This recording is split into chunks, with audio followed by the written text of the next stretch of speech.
Imagine for a moment that somewhere in the middle of Texas there was a large foreign military base, say Chinese or Russian. Imagine that thousands of armed foreign troops were constantly patrolling American streets in military vehicles. Imagine they were here under the auspices of keeping us safe, or promoting democracy, or protecting their strategic interests. Imagine that they operated outside of U.S. law and that the Constitution did not apply to them. Imagine that every now and then they made mistakes or acted on bad information and accidentally killed or terrorized innocent Americans, including women and children, most of the time with little or no repercussions or consequences. Imagine that they set up checkpoints on our soil and routinely searched and ransacked entire neighborhoods of homes. Imagine if Americans were fearful of these foreign troops and overwhelmingly thought America would be better off without their presence. Imagine if some Americans were so angry about them being in Texas that they actually joined together to fight them off in defense of our soil and sovereignty because leadership in government refused or were unable to do so. Imagine that those Americans were labeled terrorists or insurgents for their defensive actions and routinely killed or captured or tortured by the foreign troops on our land. Imagine that the occupiers' attitude was that if they just killed enough Americans, the resistance would stop. But instead, for every American killed, 10 more would take up arms against them, resulting in perpetual bloodshed. Imagine if most of the citizens of the foreign land also wanted these troops to return home. Imagine if they elected a leader who promised to bring them home and put an end to this horror. Imagine if that leader changed his mind once he took office.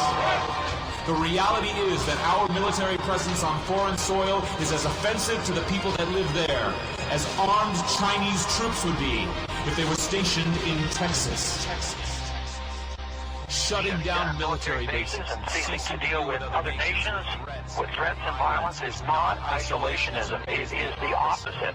Opening ourselves up to friendship, honest trade, and diplomacy is the foreign policy of peace and prosperity. It is the only foreign policy that will not bankrupt us in the short order, as our current actions most definitely will. I share the disappointment of the American people in the foreign policy rhetoric coming from the administration. The sad thing is, our foreign policy will change eventually, as Rome's did, when all budgetary and monetary tricks to fund it are exhausted. Buckle your seatbelt. It's time for another episode of the Prepper Recon podcast. While you're at PrepperRecon.com, stop by the Prepper Recon supply store. We've got a great selection of Molly compression packs, hydration kits, and our new concealed carry tactical slings. All the packs and slings come with your choice of patch to let liberals know how you feel. We have some very cool Moulin Labe patches, Come and Take It patches, Sheepdog, Zombie Response Team, and matching U.S. flag patches. Of course, we still have our fully stocked Molly-compatible individual first aid kits as well. Just click the Store tab at the top of the PrepperRecon.com homepage. Whether your plan is to bug out or bug in, CampingSurvival.com has all of your preparedness needs, including fish antibiotics, long-term storage food, water filters, bug-out bags, and first aid kits. Use coupon code PrepperRecon for 5% off your entire order at CampingSurvival.com. Today's guest is Washington State Representative David Taylor. David, welcome back on the show. Hey, thanks for having me. Absolutely. It's always great to have you on. Now, this is a busy season for you. You're getting ready for the elections, huh? Yeah, we're about 2 weeks out as of today, and looking forward to finally getting it done and moving on with some actual issues for the legislative session. Very cool. Now, you've got a couple of big issues on this ballot. Is that right? I think you've got Initiative 594 and Initiative 591. You want to tell us about those? Yeah, actually, both of them are actually related to firearms. One of them, Initiative 591, it's billed as kind of the pro-gun, pro-firearm initiative, whereas 594 is definitely the anti-gun, is, for lack of a better term, initiative. 591, there's a lot of people in Washington supporting it, and I, for one, am not. Initiative 591 has one line in particular that's troublesome, and what it says essentially is there's the state's not going to implement universal background checks unless there's a national standard, and that, to me, is a problem. We've watched at least this president use executive orders for all sorts of things, and one of them, for example, was to prohibit the importation of Kalashnikovs and Segas because they're Russian-built. Now, what happens when we have a president that suddenly tries to establish a national standard for background checks? It becomes a problem. So I'm personally opposed to 591 and have been recommending people not support it because we don't know what it means. I'd rather the state decide, and constitutionally, I think it's appropriate for the state to decide what ultimately they want to require for background checks. 594 is a different animal altogether. 594 is, they call it universal background checks, and I'm of the opinion there's nothing universal about background checks because the criminal element, it will never succumb to background checks. So it's only going to be those guys that follow law, law-abiding citizens that are going to be impacted by 594. What's interesting about it is in Section 1 of the initiative, it includes the term public safety background checks. But they don't define that. In fact, I've gone so far as to search state statute as well as the agency rules for the term public safety background checks, and it's not defined anywhere. Well, when you look at 594, there's a provision in it that says that the Department of Licensing gets to adopt rules to implement the initiative. Well, so that tells me that because public safety checks are not defined, an unelected bureaucrat someplace in Olympia is going to define what that means. And so then the concern becomes, well, so what is that? Nobody would have ever thought the IRS would have targeted conservative organizations, yet they did. Does that mean if you're a conservative, you're subject to a public safety check? Nobody thought that most people don't consider quote-unquote patriots terrorists, but Senator Harry Reid certainly does. Does that mean they're subject to public safety checks? So people think that I take that to an extreme when I discuss it, but we don't know is the point. We don't know what a public safety check will mean. They are touting it's not going to impact people. You can still loan guns, and hunting is specifically, loaning a gun for hunting is specifically excluded from the background check. But the language actually says you can go ahead and do this if the person that's going to receive the firearm has been subject to whatever the appropriate training. Once again, they don't define what that means, so we're left to wonder, are we creating yet another level of government interference with our Second Amendment rights, or in Washington State Article 1, Section 24 rights? And I sure think they are. So I'm on that one as well, recommending people vote no. Yeah, it sounds like it's whatever it is, it's definitely going to be an infringement on our right to keep and bear arms. Yep, there's no doubt. And I think, it's the first step.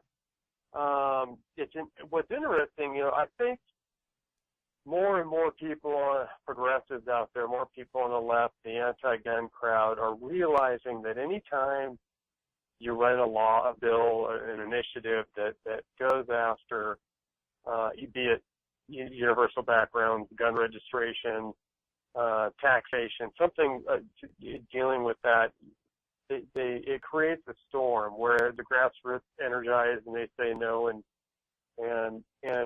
so now what we're seeing is kind of a different tack. In fact, the Seattle Times over the weekend had an article about the health threat of lead ammunition, and I think we're going to start seeing more of that. And I would encourage your listeners to really watch for that. We're going to start seeing round backdoor attempts to regulate firearms, to infringe on Second Amendment rights without actually doing it. If they prohibit lead ammo, well, it doesn't matter if you've got a gun or not, because you're not going to be able to either one, A, afford the ammo, or B, find it. So you've got a pretty expensive club in your hands, and I think that's really the next step we're going to start seeing is more attacks directly related to the ammunition or other firearm components and not the firearms themselves. And I guess the argument that lead ammo is a lot more healthy than getting mugged without any ammo at all is probably not going to hold up for the liberals, is it? No, it most certainly won't. We ran through this years ago with shotgun shells and hunting waterfowl. Now you have to go. Well, back then it was straight steel ammo, and they've obviously now come out with other forms of compliant ammunition. But it was all done under the environmental banner that we need to ban lead ammo for the environment. Now we're factoring in, or they're including the human health aspect. It's another backdoor attempt, and I would encourage everybody to really follow this and look at the potential outcomes of some of the things that are being proposed, not just what's written on paper. And it's like you mentioned before, more laws don't necessarily make us any safer because the criminals aren't really paying any attention to the laws that are already in the books. Like we already have laws against going into theater and killing people. We already have laws against going into grade schools and slaughtering children. And that doesn't stop the criminal that's decided that that's what he's going to do. So it's not really the law isn't really the issue, that we need more infringements on our ability to defend ourselves against those types of people. Oh, no, that's exactly right. A convicted criminal is barred from having a firearm, but yet, we see it happen all the time. It's not, the law is in place. It doesn't stop them, and adding this new layer for what I like to term it as gun registration and taxation through Initiative 591 isn't going to stop them from getting a firearm. It just won't. And now, aside from the initiatives that are just in your state that are so important in this round of elections, how important is it for folks around America to get involved in local and state level government? Oh, it's hugely important. Being a state representative, I've been afforded the opportunity that amazing. I've been blessed. I'll just be brutally honest with you. Absolutely blessed to have the opportunity to sit down with people like former Senator Jim DeMint or Senator Mike Lee out of Utah.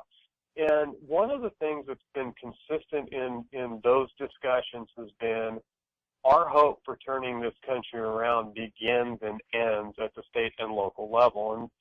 And I've been telling people that now for about a year and a half, that if we really want to start turning things around as a nation, we've got to start at home. We've got to start by electing good county commissioners, or depending on where you're at in the nation, I think they're called county judges in Texas, for example.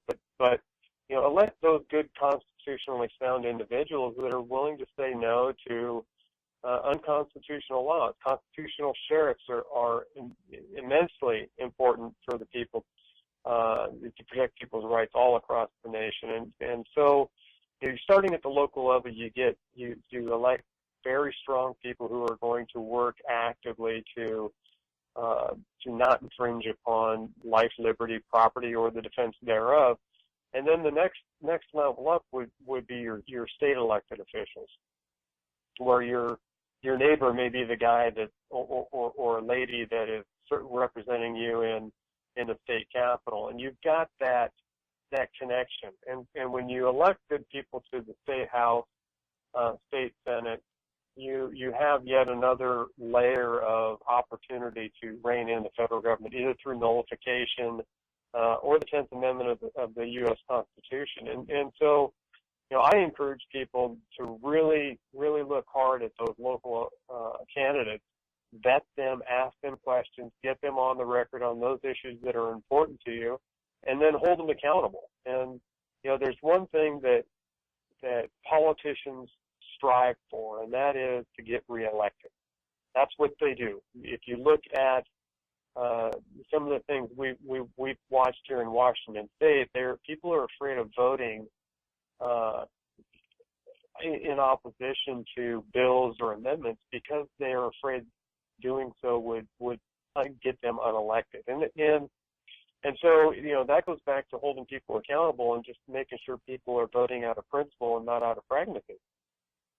And you mentioned connection that you can have in local elections, but even in a state election, your vote's a lot less diluted than it would be in, let's say, a presidential election. Is that right?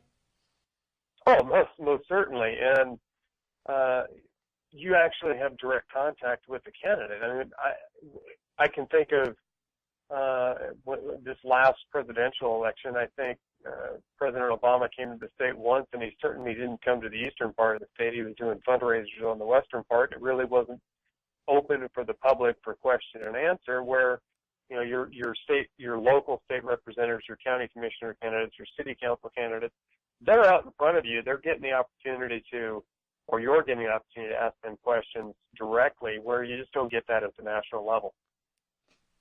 And do you think a lot of folks skip midterm elections because they don't get the media coverage that presidential elections get? That's a great question. I think the statistics would indicate they do.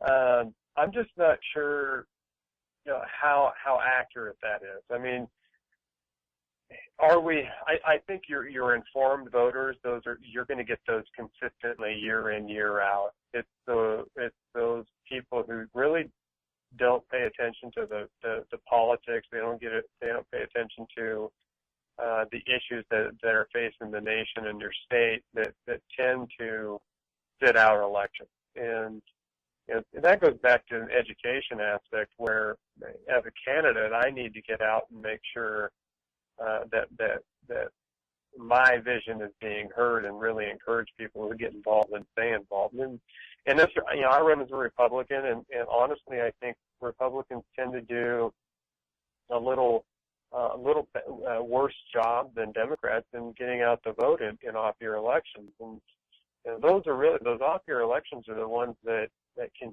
change the control in your state house or state senate, and that's really how you begin changing the laws to protect people's rights. It's at that state level, and so skipping those midterm elections can ultimately harm you even more than participating or not participating in the federal or presidential election.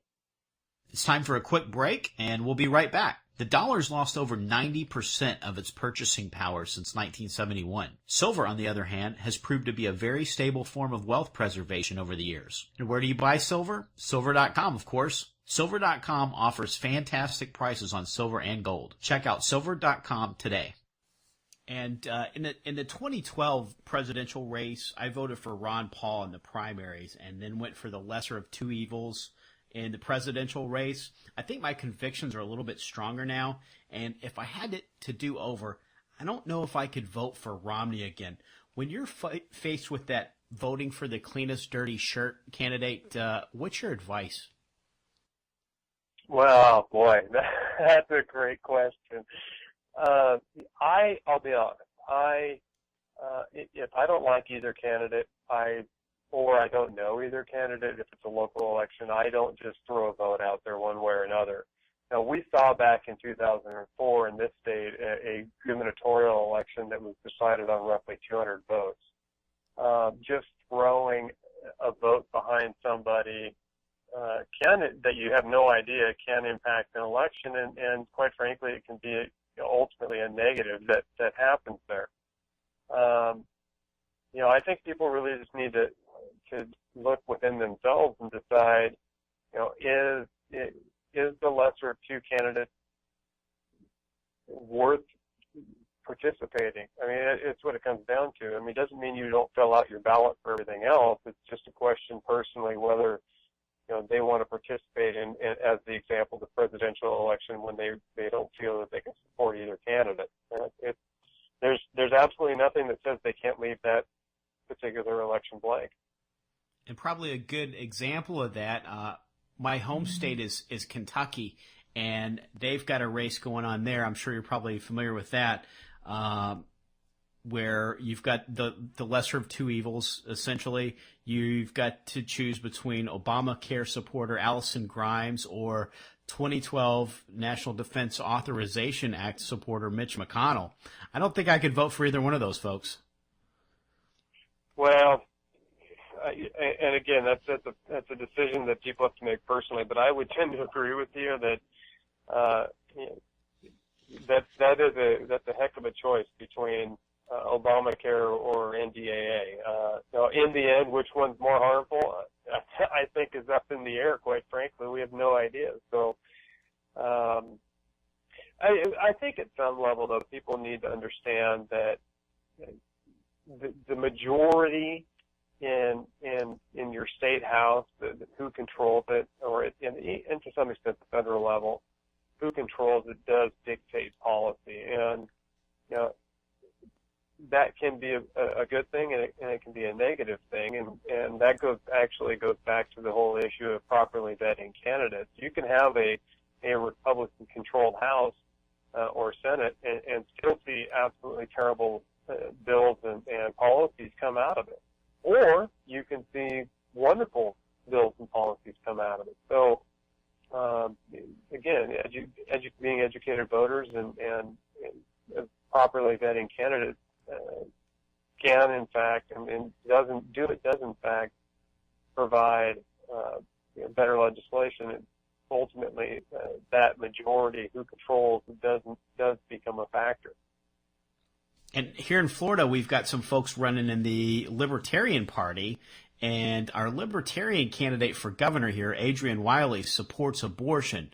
I can't really get my head around how you can claim to support freedom while not protecting the right of liberty and the pursuit of happiness to the most innocent citizens in the U.S.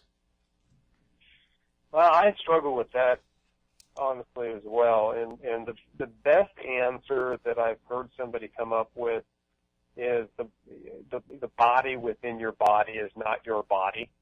And so I think it, personally, I am pro-life, and I frankly won't support a candidate who isn't pro-life.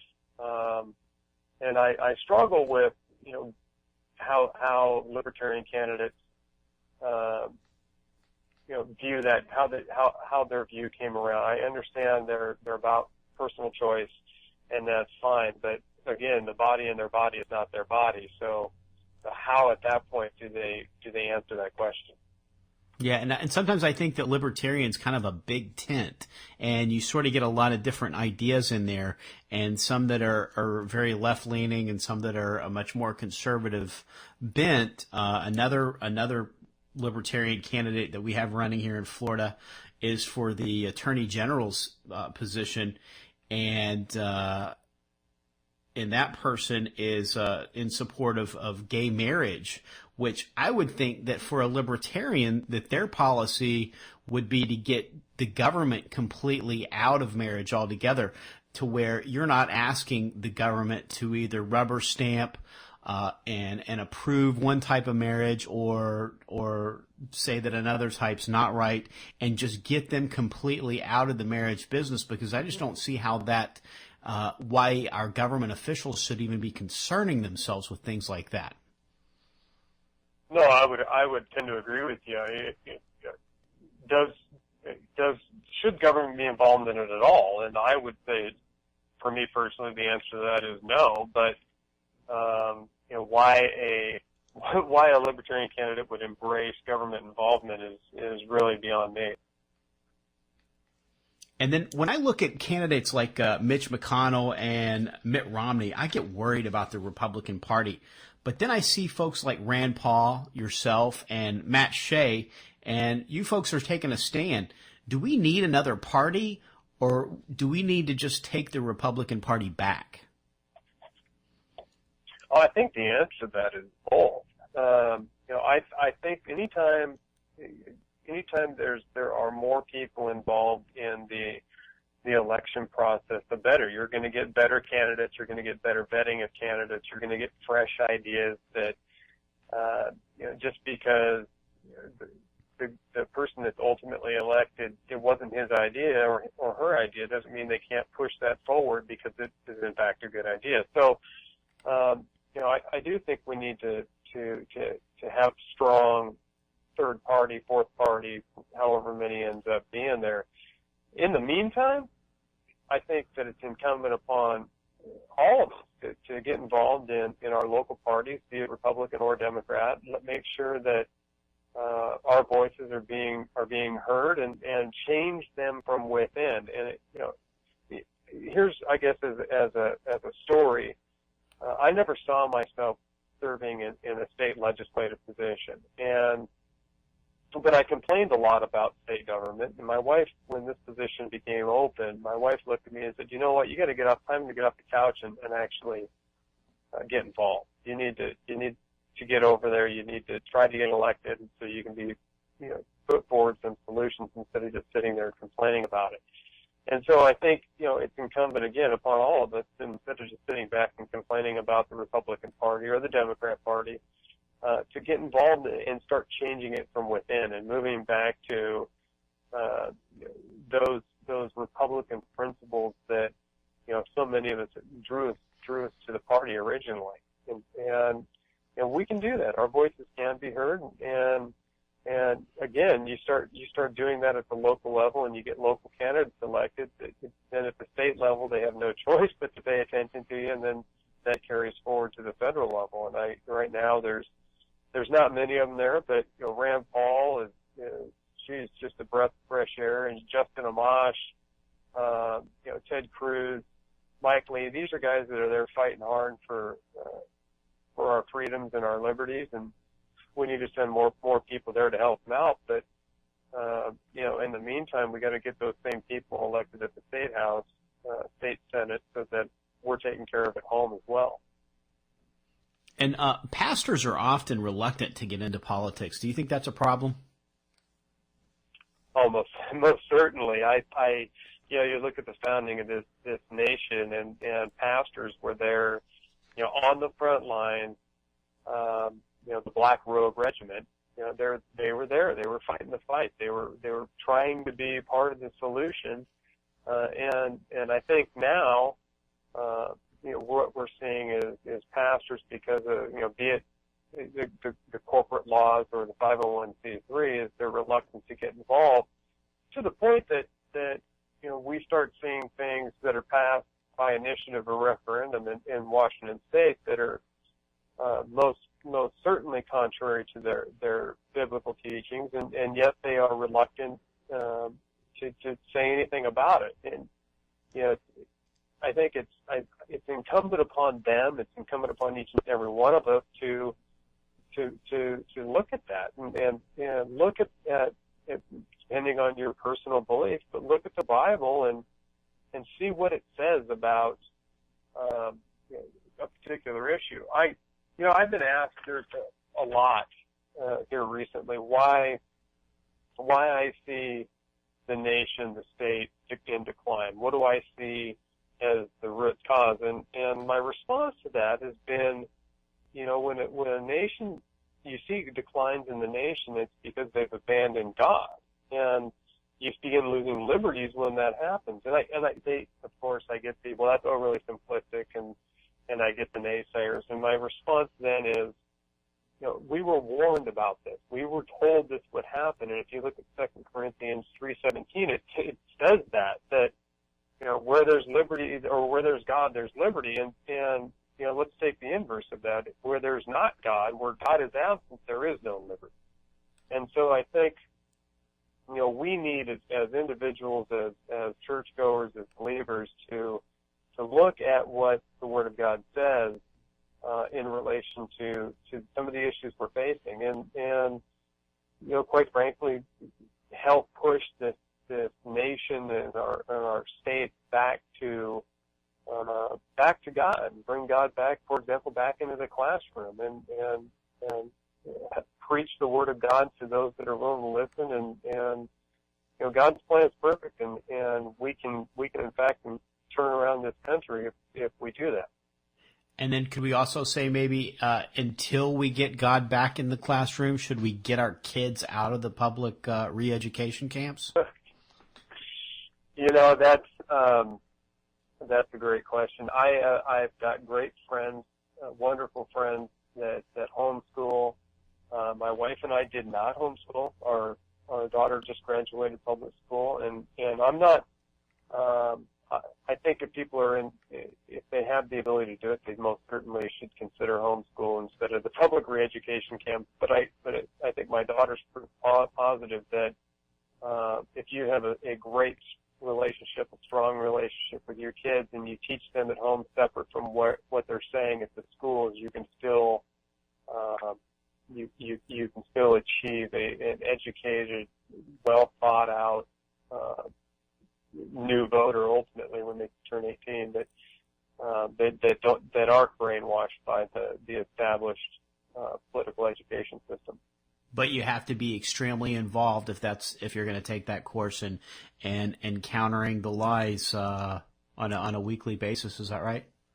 Oh, there's no doubt, to the point where you've got to be involved with their homework on a daily basis. And hey, what did you guys talk about today? What you learn?